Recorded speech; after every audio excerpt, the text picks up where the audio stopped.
Hello. There is a subset of the authors that I've been reading on this channel who can be gathered together because they are known by double initial H.P.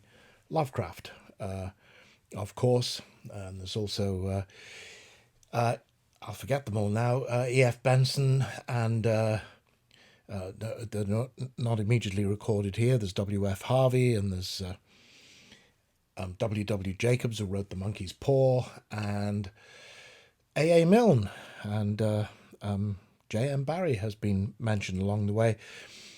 And I'm going to turn now to another writer who falls into that category. A writer who straddles the 19th and 20th centuries and is one of the most well-known names in all of English literature during that period. And I am talking about Herbert George, known universally as H.G. Wells. He was born in Bromley in Kent, which is in the home counties. That's the southeast corner of England, on the 21st of September 1866. Not born into any of the kind of privilege that we've seen in a couple of others of the writers whose brief biographical details I've given. Very much into a working class household. His father, Joseph Wells, had been a gardener, and at the time of Wells's birth was a shopkeeper, and he was also a professional cricketer, played for Kent in the county championship before a serious thigh injury brought an end to that. And his mother, Sarah Neal, before her marriage, had previously been a domestic servant.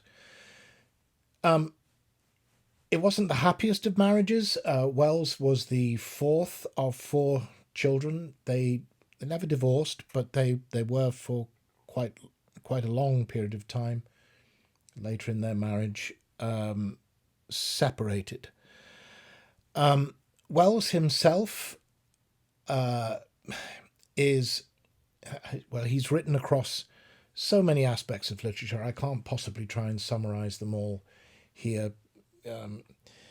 He wrote about social conditions. He was very politically involved. He wrote a book quite early on called The Modern Utopia. He was very much a socialist in his outlook, very much a pacifist in his outlook, though very much supportive of Britain's involvement in the First World War. Although he blamed the Central Powers for letting the situations develop that led to the war, he nevertheless believed that the only solution to all of this was the destruction of German militarism. And unlike some writers like Rudyard Kipling, who at the start of the war were very patriotic but changed their attitudes later in the war, Wells remained supportive of the British war effort, British and Allied war effort throughout. And he wrote a number of newspaper articles in support of all of this, and they were published in a book that was titled The War That Will End War, or Wars, which seems to have given rise to the well-known phrase about the First World War, that it would be the war to end all wars. And of course, while he's very well known for his works of social commentary, like The History of Mr. Polly and Kipps, his abiding legacy really is very much with his science fiction writing. And I will be turning to some of the longer form among his novels. Certainly, The War of the Worlds, The Invisible Man, The Island of Dr. Moreau, When the Sleeper Wakes, etc. And he's credited he's been called the father of science fiction and also called by Brian Aldiss the Shakespeare of science fiction. He seems to have foreshadowed the arrival of aircraft, of tanks, time machines. There's another one I didn't mention, the time machine, the shape of things to come. And in, I think, When the Sleeper Wakes, he seems extraordinarily to have created an idea of a place that people could go to look at messages that had been sent to them and read them, and then could choose whether to reply to them or not. But you wouldn't have to be there in person for the message to arrive to you. And if that doesn't sound a lot like text messages and emails and the internet or the World Wide Web, then what does? So that's all fairly extraordinary stuff. I'll keep it brief there. He also wrote, though, a lot of short stories and a lot of supernatural and science fiction short stories, to which I am going to be turning. And Wells died in August 1946 at the age of 79.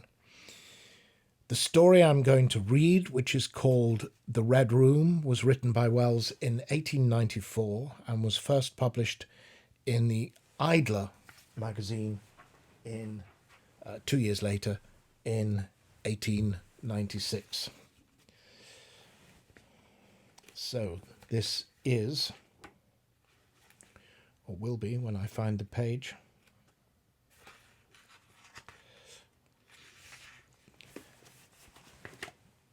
The Red Room by H.G. Wells. I can assure you, said I, that it will take a very tangible ghost to frighten me. And I stood up before the fire with my glass in my hand.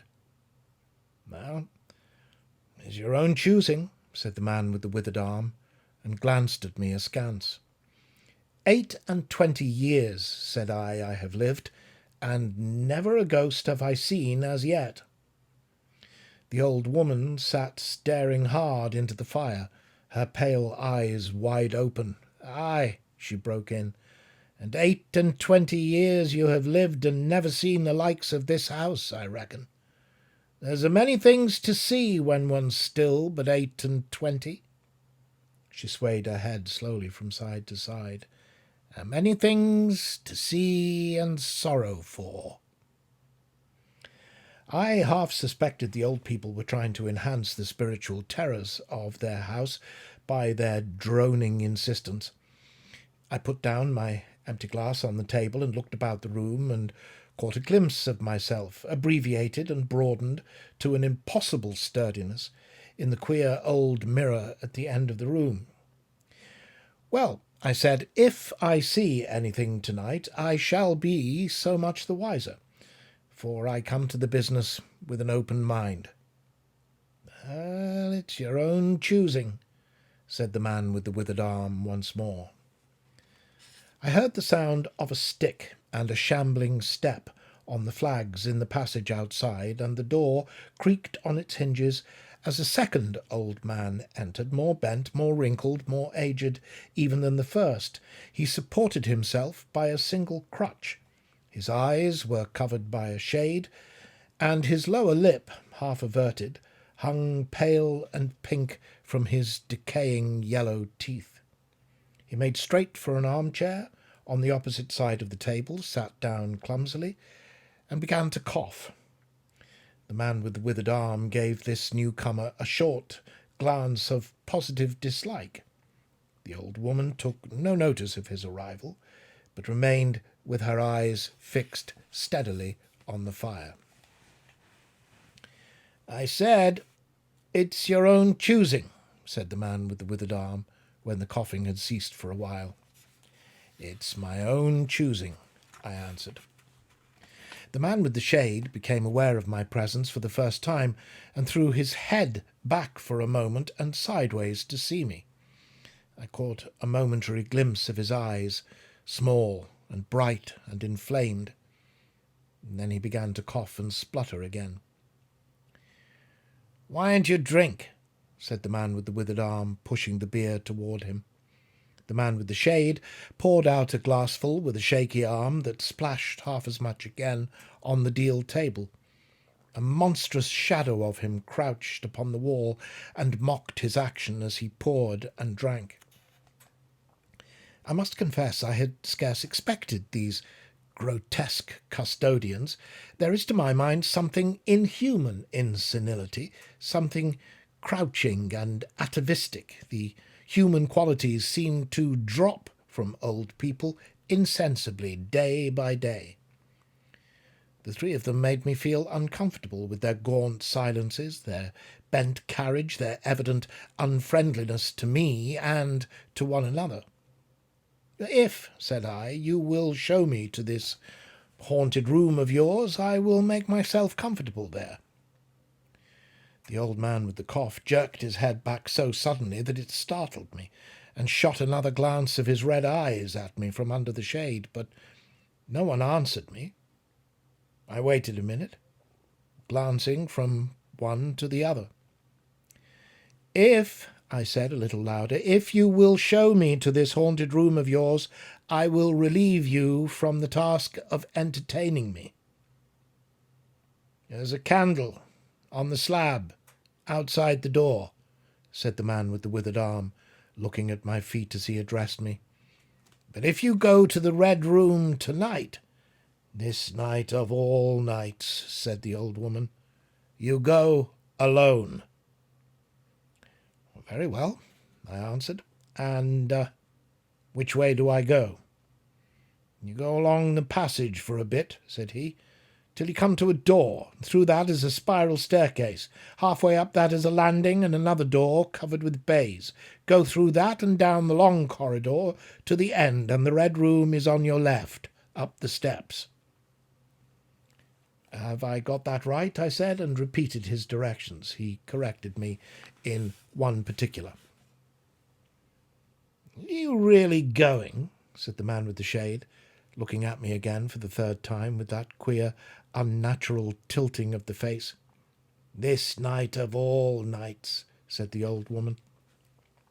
"It is what I came for," I said, and moved towards the door. And as I did so, the old man with the shade rose and staggered round the table so as to be closer to the others and to the fire. At the door I turned and looked at them, and saw they were all close together, dark against the firelight, staring at me over their shoulders with an intent expression on their ancient faces. "Good night," I said, setting the door open. "It's your own choosing," said the man with the withered arm. I left the door wide open until the candle was well alight, and then I shut them in and walked down the chilly, echoing passage. I must confess that the oddness of these three old pensioners, in whose charge her ladyship had left the castle, and the deep-toned, old-fashioned furniture of the housekeeper's room in which they foregathered, affected me, in spite of my efforts to keep myself at a matter-of-fact phase. They seemed to belong to another age, an older age, an age when things spiritual were different from this of ours, less certain, an age when omens and witches were credible, and ghosts beyond denying. Their very existence was spectral, the cut of their clothing, fashions born in dead brains. The ornaments and conveniences of the room about them were ghostly, the thoughts of vanished men which still haunted rather than participated in the world of today. But with an effort I sent such thoughts to the right about. The long, draughty subterranean passage was chilly and dusty, and my candle flared and made the shadows cower and quiver.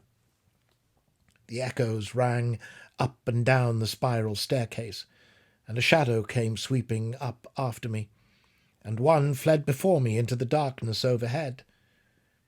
I came to the landing and stopped there for a moment, listening to a rustling that I fancied I heard. And then, satisfied of the absolute silence, I pushed open the baize-covered door and stood in the corridor.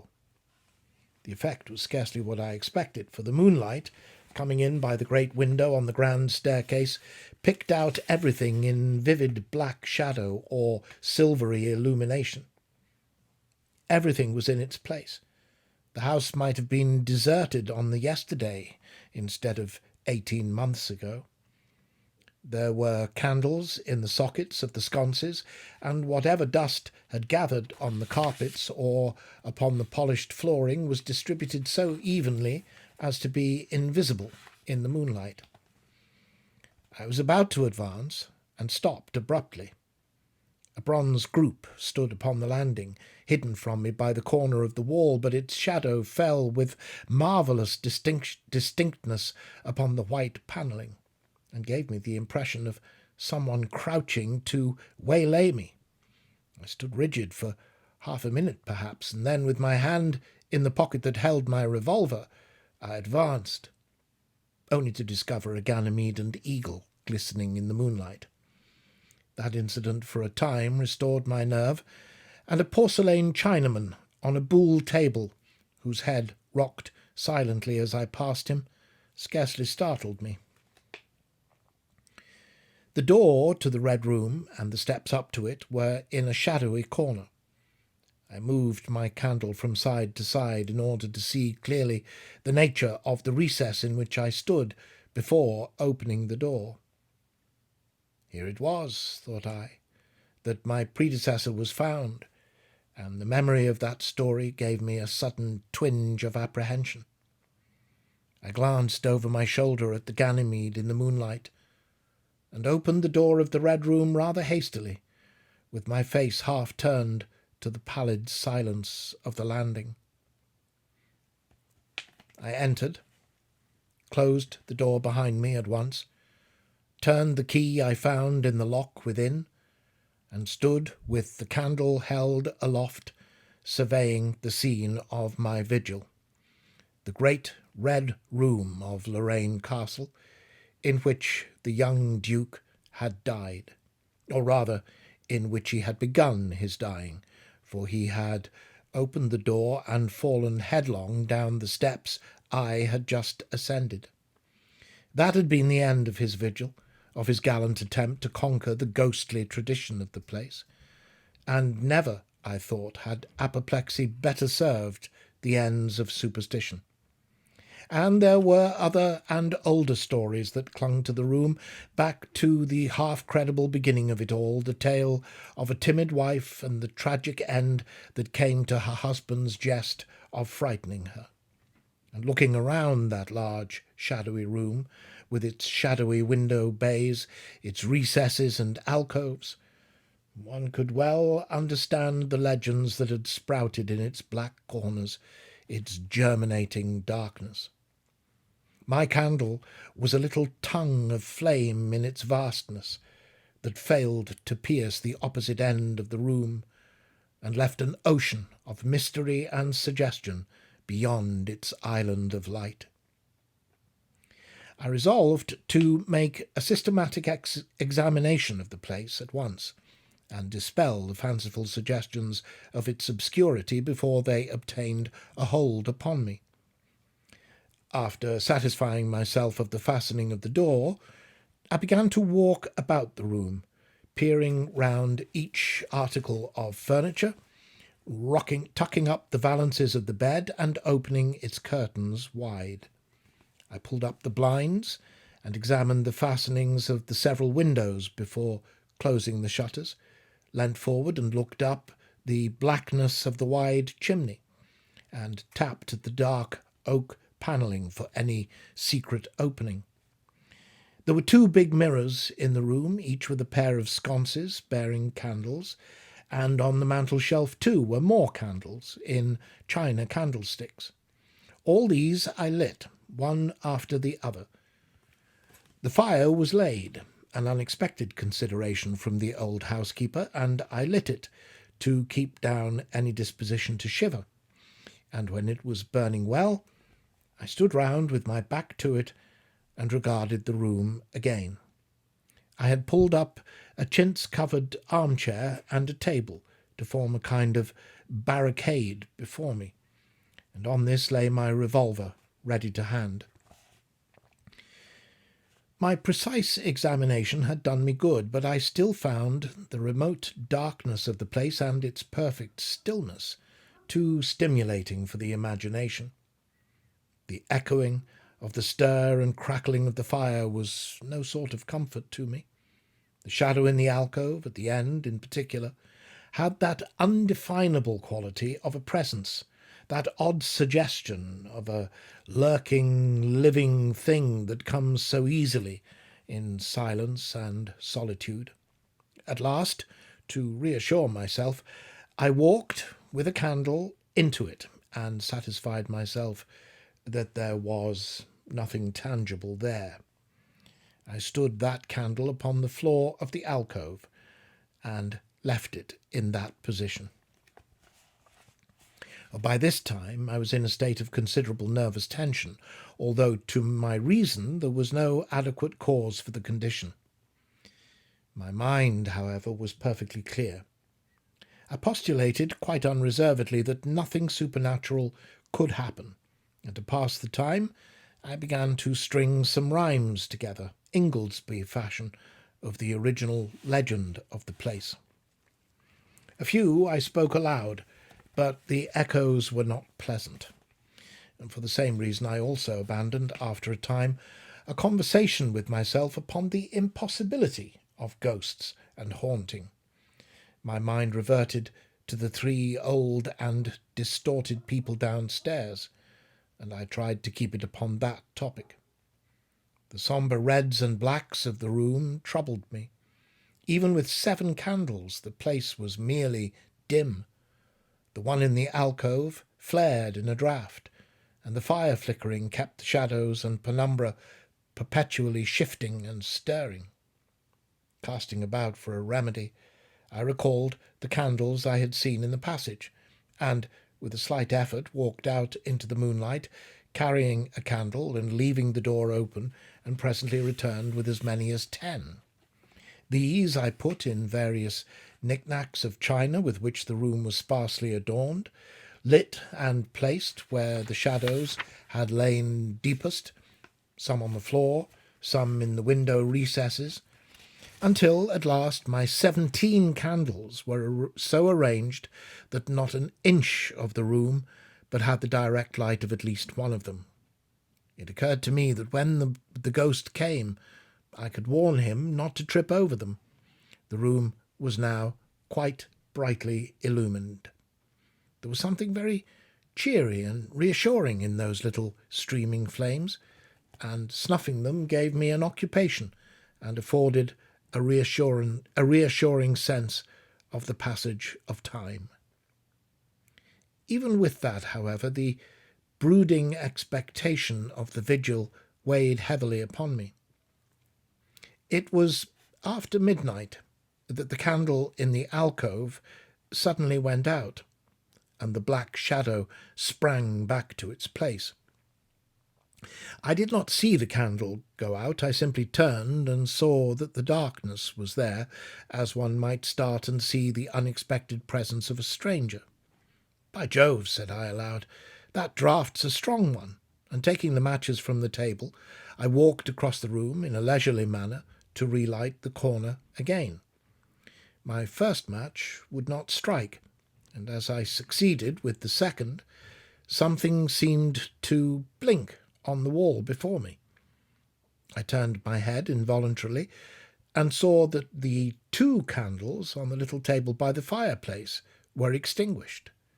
I rose at once to my feet. "Odd," I said. "Did I do that myself in a flash of absent-mindedness?" I walked back, relit one, and as I did so, I saw the candle in the right sconce of one of the mirrors wink and go right out, and almost immediately its companion followed it. There was no mistake about it. The flame vanished as if the wicks had been suddenly nipped between a finger and a thumb, leaving the wick neither glowing nor smoking, but black. While I stood gaping, the candle at the foot of the bed went out, and the shadows seemed to take another step towards me. "This won't do," said I, and first one and then another candle on the mantel-shelf followed. "What's up?" I cried, with a queer high note getting into my voice somehow. And at that, the candle on the wardrobe went out, and the one I had relit in the alcove followed. "Steady on," I said. "These candles are wanted," speaking with a half-hysterical facetiousness and scratching away at a match, the while for the mantel candlesticks. My hands trembled so much that twice I missed the rough paper of the matchbox. As the mantel emerged from darkness again, 2 candles in the remoter end of the window were eclipsed. But with the same match I also relit the larger mirror candles and those on the floor near the doorway, so for the moment I seemed to gain on the extinctions. But then, in a volley, there vanished 4 lights at once in different corners of the room, and I struck another match in quivering haste, and stood hesitating whether to take it. As I stood undecided, an invisible hand seemed to sweep out the 2 candles on the table. And with a cry of terror, I dashed at the alcove, then into the corner, and then into the window, relighting 3 as 2 more vanished by the fireplace. Then, perceiving a better way, I dropped the matches on the iron-bound deed-box in the corner and caught up the bedroom candlestick. With this, I avoided the delay of striking matches. But for all that, the steady process of extinction went on, and the shadows I feared and fought against returned and crept in upon me. First a step gained on this side, and then on that. It was like a ragged storm cloud sweeping out the stars. Now and then one returned for a minute and was lost again. I was now almost frantic with the horror of coming darkness, and my self-possession deserted me. I leapt, panting and dishevelled, from candle to candle in a vain struggle against that remorseless advance. I bruised myself on the thigh against the table. I sent a chair headlong. I stumbled and fell and whisked the cloth from the table in my fall. My candle rolled away from me, and I snatched another as I rose. Abruptly, this was blown out as I swung it off the table by the wind of my sudden movement, and immediately the 2 remaining candles followed. But there was light still in the room, a red light that staved off the shadows from me. The fire! Of course, I could thrust my candle between the bars and relight it. I turned to where the flames were dancing between the glowing coals, and splashing red reflections upon the furniture, made 2 steps towards the grate, and incontinently the flames dwindled and vanished. The glow vanished. The reflections rushed together and vanished. And as I thrust the candle between the bars, darkness closed upon me like the shutting of an eye, wrapped about me in a stifling embrace, sealed my vision, and crushed the last vestiges of reason from my brain. The candle fell from my hand. I flung out my arms in a vain effort to thrust that ponderous blackness away from me, and lifting up my voice, screamed with all my might, once, twice, thrice. Then I think I must have staggered to my feet. I know I thought suddenly of the moonlit corridor, and with my head bowed and my arms over my face, I made a run for the door. But I had forgotten the exact position of the door, and struck myself heavily against the corner of the bed. I staggered back, turned, and was either struck or struck myself against some other bulky furniture. I have a vague memory of battering myself thus to and fro in the darkness, of a cramped struggle, and of my own wild crying as I darted to and fro, of a heavy blow at last upon my forehead, a horrible sensation of falling that lasted an age, of my last frantic effort to keep my footing, and then I remembered no more. I opened my eyes in daylight. My head was roughly bandaged, and the man with the withered arm was watching my face. I looked about me, trying to remember what had happened, and for a space I could not recollect. I turned to the corner and saw the old woman, no longer abstracted, pouring out some drops of medicine from a little blue phial into a glass.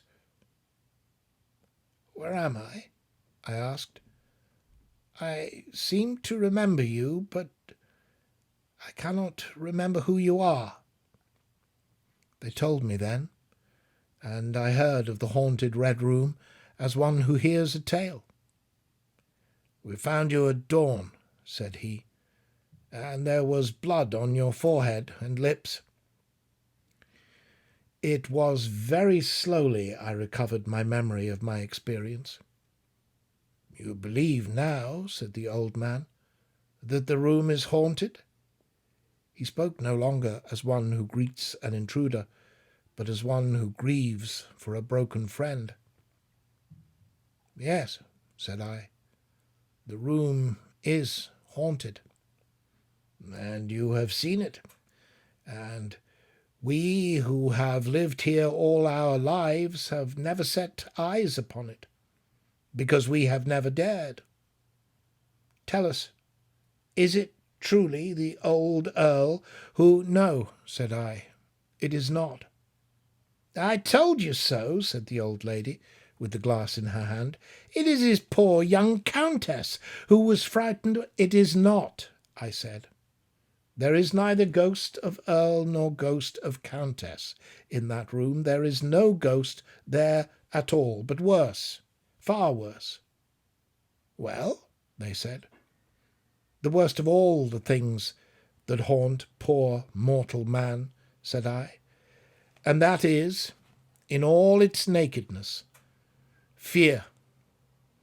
Fear that will not have light nor sound, that will not bear with reason, that deafens and darkens and overwhelms. It followed me through the corridor. It fought against me in the room." I stopped abruptly. There was an interval of silence. My hand went up to my bandages. And then the man with the shade sighed and spoke. "That is it," said he. "I knew that was it. A power of darkness. To put such a curse upon a woman, it lurks there always. You can feel it even in the daytime, even of a bright summer's day, in the hangings, in the curtains, keeping behind you however you face about. And in the dusk it creeps along the corridor and follows you, so that you dare not turn. There is fear in that room of hers, black fear, and there will be, so long as this house of sin endures."